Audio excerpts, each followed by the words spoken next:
పవన్ కళ్యాణ్ ఆ పేరు వింటేనే ఇప్పుడు రాజకీయాల్లో చాలామందికి అలజడి మొదలవుతుంది.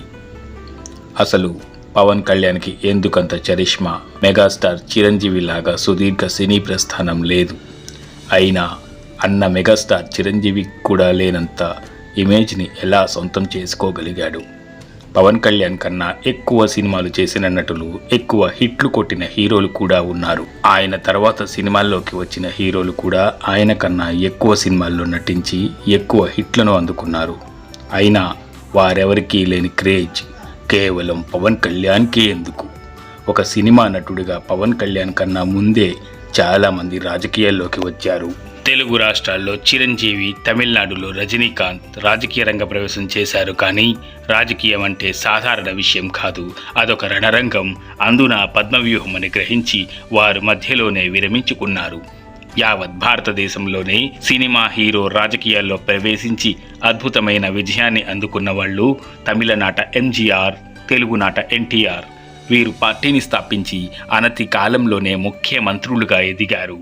ఆ తరువాత వచ్చిన నటులు ఎవ్వరూ ఆ స్థాయిలో రాణించలేదు.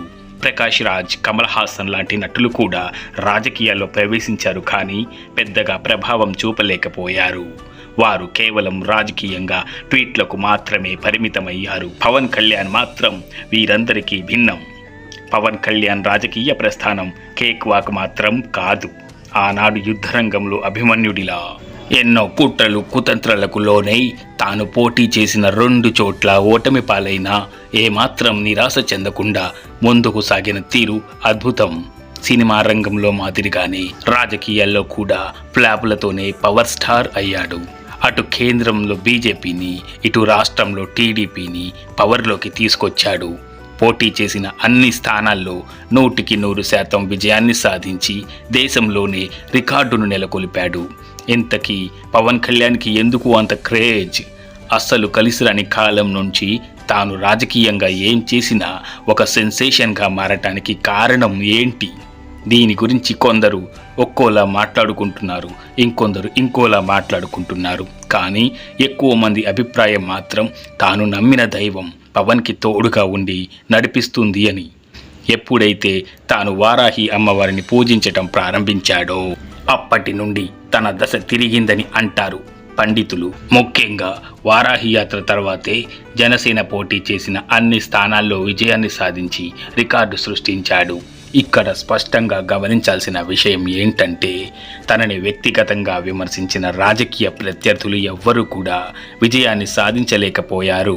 ఒకప్పుడు ముఖ్యమంత్రిగా ఒక వెలుగు వెలిగిన వైఎస్ జగన్మోహన్ రెడ్డి ఈనాడు ప్రతిపక్ష హోదా కూడా లేని సాధారణ ఎమ్మెల్యేగా మిగిలిపోయాడు. సెక్యులరిజం పేరుతో సనాతన ధర్మాన్ని కించపరిస్తే సహించేది లేదంటూ వారాహి డిక్లరేషన్ సభలో తన ప్రసంగం ద్వారా ప్రతి హిందువు మధ్యలోనూ చెరగని ముద్ర వేసుకున్నాడు. తమిళనాడు రాజకీయాల్లో ప్రకంపనలు సృష్టించాడు. ఇదంతా కూడా పవన్ కళ్యాణ్ ముందు చూపుతో జనసేనని జాతీయ పార్టీగా ముందుకు తీసుకెళ్లే ఉద్దేశంతోనే ఆడుతున్న రాజకీయ చదరంగం అని విశ్లేషకులు అభిప్రాయపడుతున్నారు. ఈ వీడియో నచ్చినట్లయితే లైక్ చేయండి, షేర్ చేయండి, సబ్స్క్రైబ్ చేసుకోండి. మీ అభిప్రాయాన్ని కామెంట్ రూపంలో తెలపండి.